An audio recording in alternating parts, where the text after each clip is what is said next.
From an expanding response to the separatism push in our province to government employees gearing up for a full-time return to the office, Albertans heading to the Olympics, and the drive behind renewed interest in Pride Tape. Our Primetime This Week panel is in, and joining us this evening, Bob Sumner, former 30-year news veteran and editor, as well the founder of Livewire Calgary with us now, Darren Krause. Gentlemen, good to see you both. And let's begin with what's been a dominant dialogue here in Alberta the past few weeks, and now suddenly dominating national headlines. And it's thanks to comments by the Premier of BC at the First Minister's meeting in Ottawa, pushing back on the separatist movement in Alberta and demanding its organizers cease meetings with U.S. State Department officials. And it's prompted this response.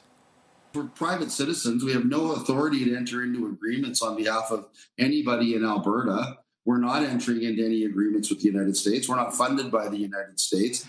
When pressed for her stance at the Premier's meeting, Danielle Smith says she believes in a sovereign Alberta, in a united Canada, and the polls show 30% of Albertans feel hopeless under the current system. That's about 1 million people, and I'm not going to demonize or marginalize a million of my fellow citizens when they've got legitimate grievances. What we need to do is we need to give Albertans hope.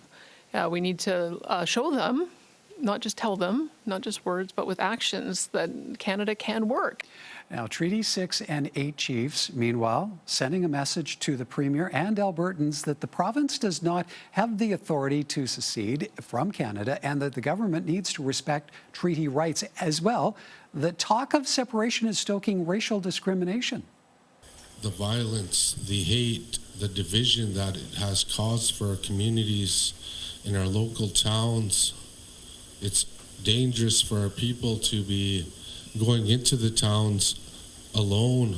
Indigenous groups have launched legal proceedings against the government over Bill 14, saying it fails to align with the Canadian Constitution. Bob, I'll start with you. What's to be made of how the push for Alberta separatism has suddenly surged into the national spotlight? What kind of light do you see it putting our province in? Well, first I want to say, this issue has been brewing for a long time, before Pierre Trudeau started it, and then his son carried on a strong tradition of not listening to Albertans. So these people are getting a little upset. Danielle is a self-described libertarian, Premier Smith, I mean, and that means everybody gets a voice, which I'm not against, but this is how this stuff bubbles to the top, and now it's got a lot of people are really thinking about it. But I hope that calmer heads prevail, and I'm a Canadian. I want to stay a Canadian. So, Darren, what strikes you about the state of the separatism push conversation? Well, you know what's interesting is that that number, and I know it's been polled on recently, where there's 30% of Albertans who would favor it, or the way it was described in your lead up, Michael, was that 30% of people don't have hope in this particular arrangement within Canada. But the reality is that when, in some of the surveys that have been done, when you break that down and you start to tell people about the cost of leaving Canada and what sort of impacts there might be, that actually goes to less than 2 in 10 people actually support Alberta leaving Canada. So I think that's part of this whole conversation that's not really being talked about, particularly from the province. While they may on some level be not promoting, but certainly not denying the separatist movement, their day in the sun, they're certainly not putting out there the kind of information that Albertans really need in order to make an actual informed decision on all of this. Bob, how contentious do you see this overall dialogue around separation becoming? What might it build to? Well, it's contentious. It's getting covered by the media. It's getting covered by the underground media. It's getting covered by everybody. So it's very much out there in discussion on a national stage as well. So I see it's going to come to a boil. I don't know if they have enough people to carry it forward to a referendum, but I guess time will tell. But they definitely have a publicity machine going on this. So. All right. Next up for us, downtown cores, especially in Edmonton, could be a little bit busier come Monday. That is because the province is ending hybrid work-from-home dynamics implemented during the COVID era and ordering provincial employees back to the office a full 5 days a week. And it's a move meeting with a degree of opposition. We are concerned that it is a political decision and not an operational decision. The argument that if workers return to the office, they will be more productive and more collaborative, we don't feel actually holds water. The AUPE represents nearly 9,000 provincial employees and claims the decision will negatively impact workplace culture and morale. As for the City of Edmonton, it's not considering a similar policy, and while it would bring more people into the core, more workers alone isn't the solution. Our old model didn't necessarily provide the vibrancy we were looking for either. We saw, again, maybe busyness during the day, but then really empty, quiet night times. Bringing residential in helps solve both of those problems. More at-work employees or not, downtown establishments are looking forward to the added foot traffic. For any business, even one more customer will definitely bring more hope, more life in the business. It's not only about our business. We really hope that downtown will be flowering. Because as for now, I see that it's struggling. The AUPE says its members will undertake a brown bag protest with the message, hybrid work tastes better. Darren, the outgoing policy allowed employees to work from home 2 out of 5 days a week. High time that changed given the pandemic has long since passed? I don't know if I should be asking you this because I know you work from home.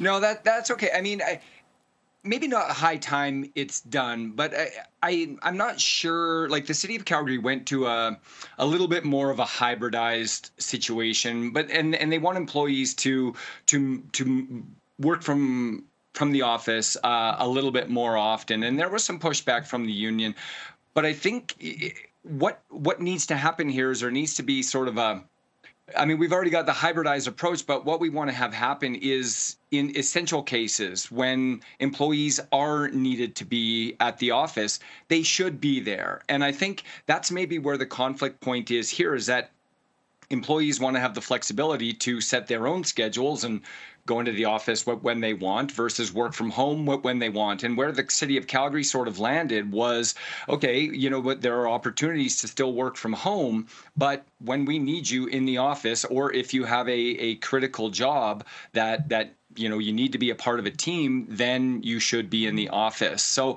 I think maybe there's a little bit more discussion, but it starts with ending the rules that were put in place during COVID. Bob, employees returning to the office full-time, how much of a fix do you expect that to be for the struggles downtown businesses have been enduring? Yeah, well, I think they may get a busier lunchtime out of it, but the key thing they need to do is to keep people downtown in the evening. And I like the way Edmonton has done it with the Ice District. Like people come downtown for an event and they spend a lot of money and they leave money in all the restaurants and businesses. And Calgary is on the track for that with the Arts Commons, and the Event Center. They just need to create more things for people to do downtown and make it a safe environment for families to come down where they don't have to spend a lot of money. So like Chinook Blast is coming up this weekend. That's going to bring a lot of people into the downtown.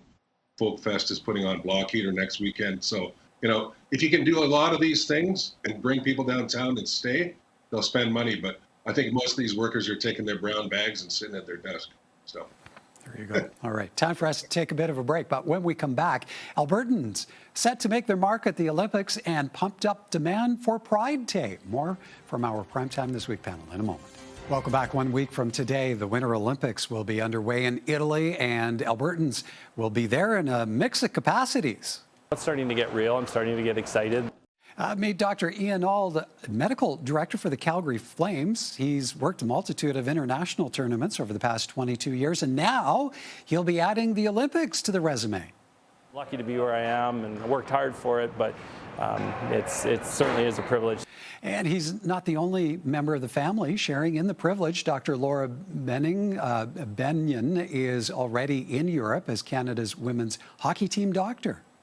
We've been at this journey independently, and so it's kind of really interesting that we've both ended up with our respective teams. On the athlete side, Sherwood Park's Kelsey Mitchell is realizing a dream a decade in the making. I thought maybe bobsleigh would be for me. At the time, I just wasn't fast enough or strong enough, and so 10 years later, I finally have the strength and power and was able to make the cut.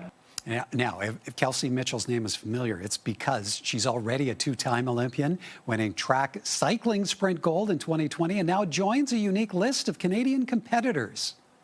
To see her have that focus, to switch that focus from track cycling to speed skating, pivoting to bobsled, to like live her dream and live her goal and make it a reality of making the team, takes utter commitment.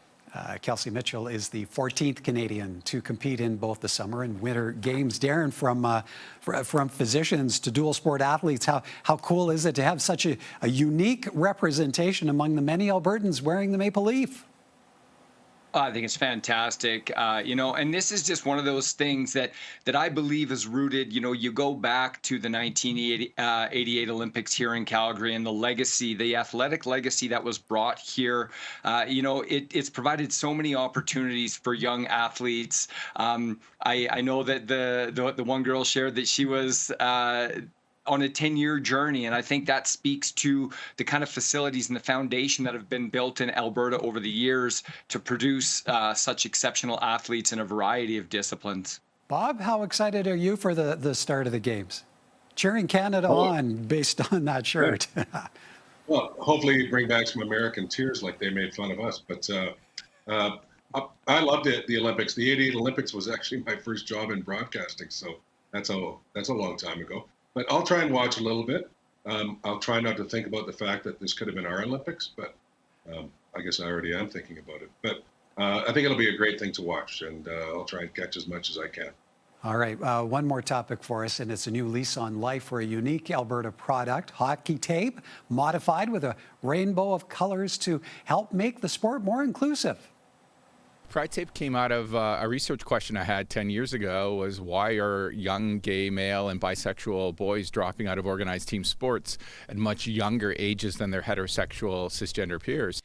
The Edmonton Oilers were the first in the NHL to support the initiative, and while the makers had to stick handle a short-lived attempt by the NHL to ban it 2 years ago, international sales making a resurgence thanks to the worldwide success of Heated Rivalry, the fictional Canadian gay romance show about hockey players, star hockey players.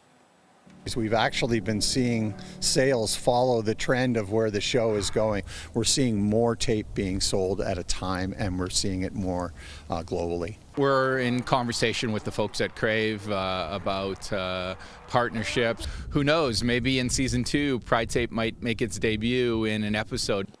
Sales of Pride Tape, by the way, up 40%. Bob, whether it's Pride Tape or the global attention it's drawing, what do you make of the ever-growing impact of Heated Rivalry? Yeah, well, you see it everywhere. I haven't watched it. I'm going to make an effort to, because I think it's a great way to recognize the many diverse individuals that play professional sports, amateur sport, and sports of all kinds. So I know it's very positive for most people that I see. So I guess I have to commit to watch it now. Darren, what does all this say to you about evolving dynamics around inclusivity at a time when there is so much chaos and division in the political sphere? Well, you know what?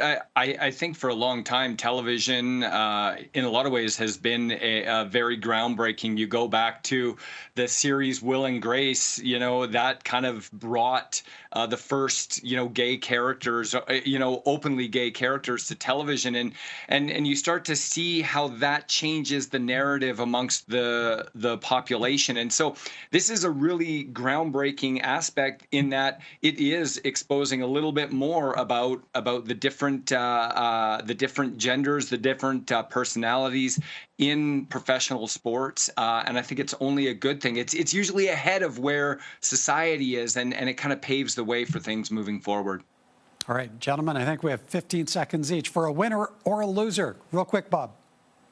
I'm going to take a loser, and it's all of us, because the very talented and lovely Catherine O'Hara died, and she had a huge impact on so many generations with her beautiful characters. That's a sad one. Darren? Yeah.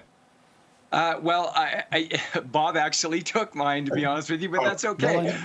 You know what? I'm going to say Calgarians, Southern Albertans here, we've been enjoying a really, really nice, mild winter, and it continues in spades next week. And for all that, we're winners. Indeed. All right. Thank you, gentlemen. Have a great weekend. Okay, thank you. You too. Thanks.